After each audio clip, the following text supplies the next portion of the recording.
नमस्कार। Janaki FM 106 megahertz Janaki समाचार में अपने के स्वागत है। आदन से सुनल जाओ समाचार। एकनु का मुख्य समाचार।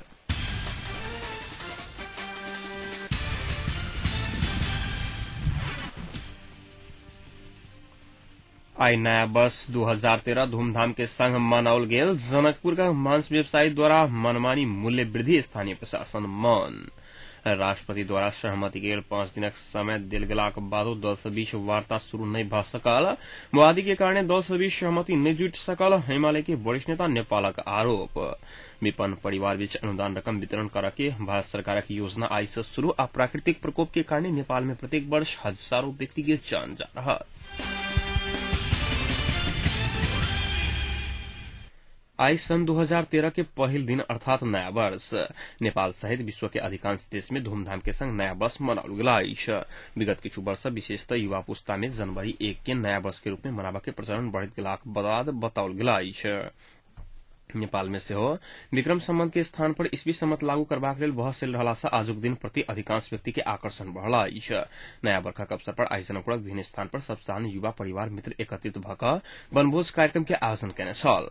जनकपुरक मणिपाल कॉलेज बसैया स्थित इंजीनियरिंग कॉलेज मत्स्य विकास केन्द्र सहित के स्थान पर आई नया वर्ष मनावला के भीड़भाड़ देखल गेल छल।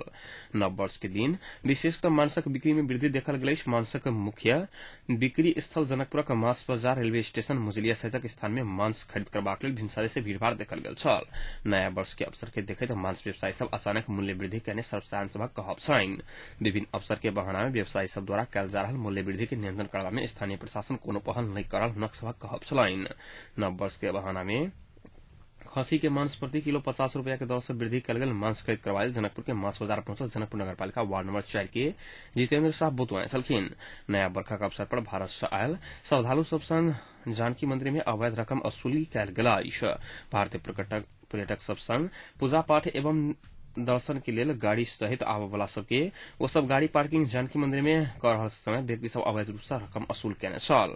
पर्यटक के गाड़ी लगला पर पैसा नहीं लाए के बुझला बादो विभिन्न व्यक्ति सब से रकम वसूल कयल गेल छल। पर्यटक सभा के अनुसार रकम नहीं देला बाद झई झगड़ा कला से कारण अपना सब रकम देवा बाध्य बनल बोतोया छलखिन।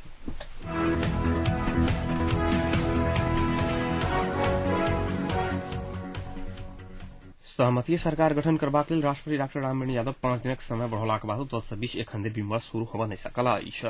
दल सभक बीच विमर्श शुरू नहि भेलाक कारणे बढ़ाओल गेल समय में फेर सहमति सरकार गठन हेबा में आशंका कायम छैक। दल सभ पार्टी भीतर विमर्श में व्यस्त रहलाक कारणे द्विपक्षीय एवं त्रिपक्षीय वार्ता शुरू होबऽ नहि सकल नेता सब बतौने छलखिन। एहि बीच एकीकृत नेकपा माओवादी के अध्यक्ष प्रचंड पत्नी के इलाज के लेल सिंगापुर गेलाक बाद वार्ता प्रक्रिया और अनिश्चित बनल छल। एहि बीच निर्वाचन आयोग सेहो आगामी 25 गते धरि चुनाव संबंधी कानून के निर्माण नहि भेला पर वैशाख में चुनाव संभव नहीं रहल प्रतिक्रिया द चुकल छैक। मुदा पूस महीना धरि सहमति भ गेला पर जेठ महीना के दोसर सप्ताह धरि चुनाव कराओल जा सकैत अछि। आयोग के प्रवक्ता अनिल ठाकुर जानकारी देने छलखिन।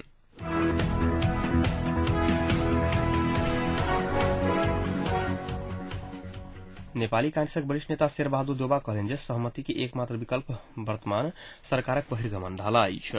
राजसभा में पार्टी के एकटा कार्यक्रम के संबोधित करैत नवनिर्वाचन मात्र देशक समस्या समाधान क सकैत अछि देउवा उल्लेख कयने छलखिन।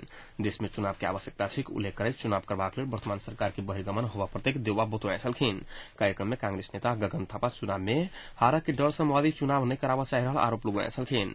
माओवादी अध्यक्ष प्रचंड संघ रोल्पा आ उपाध्यक्ष एवं प्रधानमंत्री डाक्टर बाबुराम भट्टराई संग गोरखा में चुनावी प्रतिस्पर्धा करवाए वो तैयार रहल थापा बतौने छलखिन।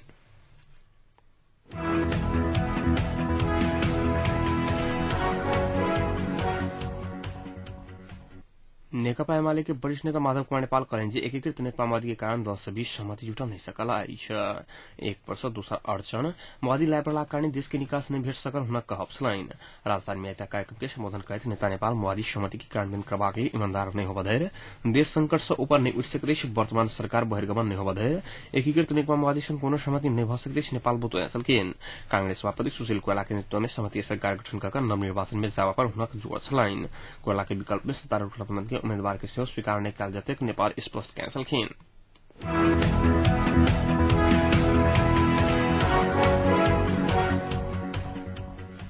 रेडियो नेपाल से प्रसारित एक कार्यक्रम के संबंध में प्रधानमंत्री डाक्टर बाबुराम भट्टराईद्वारा कार्यक्रम प्रश्रोता आ संस्थापक कार्यकारी निर्देशक से स्पष्टीकरण लेल गेल कहैत प्रेस यूनियन आपत्ति जनौलक अछि।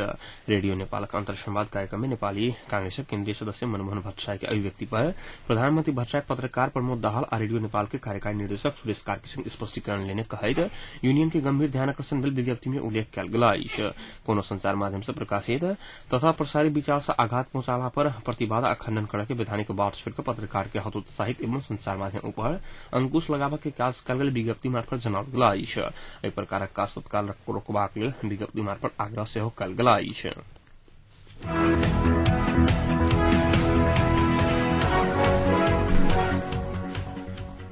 विगत किछु महीना से लगातार भ रहल महिला हिंसा विरूद्ध अधिकार कर्मी सब आंदोलन जारी रखलक अछि।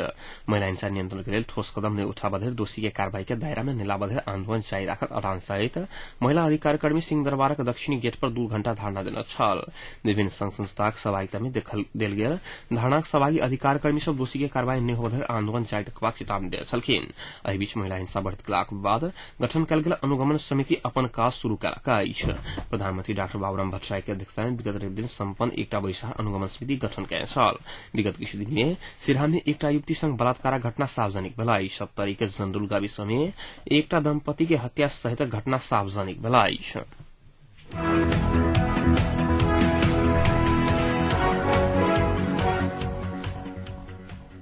प्राकृतिक प्रकोप के कारण नेपाल में प्रत्येक वर्ष 1000 से अधिक नागरिक के अकाले में मृत्यु भ रहल एकटा तथ्यांक देखबा में आयल अछि।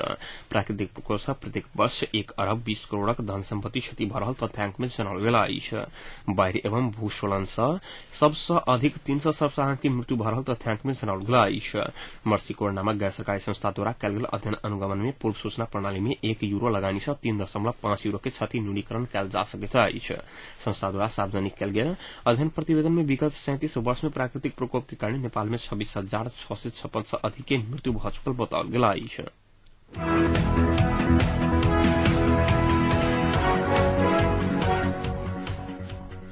भारत सरकार आई से देशक विभिन्न 20 जिला के विभिन्न नागरिक के अनुदान स्वरूप रकम वितरण करय के योजना शुरू कयलक अछि।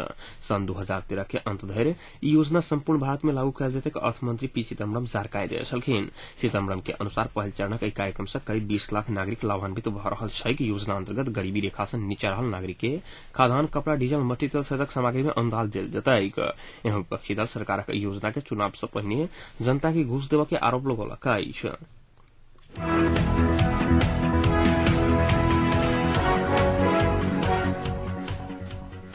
आप तापक्रम में खनसनपुरक तापक्रम 17 डिग्री सेल्सियस रहल अछि।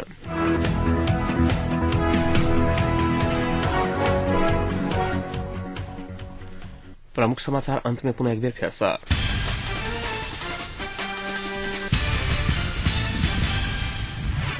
आई नया वर्ष 2013 धूमधाम के संग मनाउल गेल। जनकपुर के मांस व्यवसायी द्वारा मनमानी मूल्य वृद्धि स्थानीय प्रशासन मन। राष्ट्रपति द्वारा सहमति गेल 5 दिनक समय देलाक बादो दल से बीच वार्ता शुरू होबन नहीं सकल। विवादी के कारण दल सबक बीच सहमति नहीं जुट सकल। एमाले के वरिष्ठ नेता नेपालक आरोप। विपन्न परिवार के बीच अनुदान रकम वितरण कऽ भारत सरकार की योजना आई से शुरू। प्राकृतिक प्रकोप के कारण नेपाल में प्रत्येक वर्ष 1000 से अधिक की मृत्यु।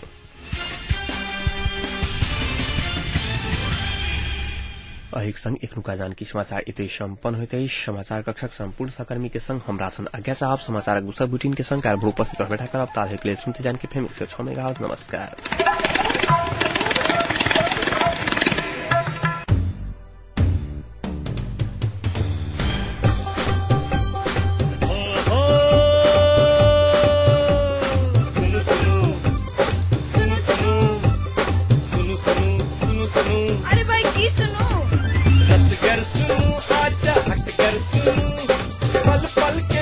घर बैसल जानकी यदि सदकन अही सबके मन माटी कपन बात ऐसा सुनो। जानकी यदि सदकन अही सबके मन माटी कपन बात ऐसा सुनो। सुनो सुनो। मिथिलांचल गर्व जानकी यदि 106 मेगा।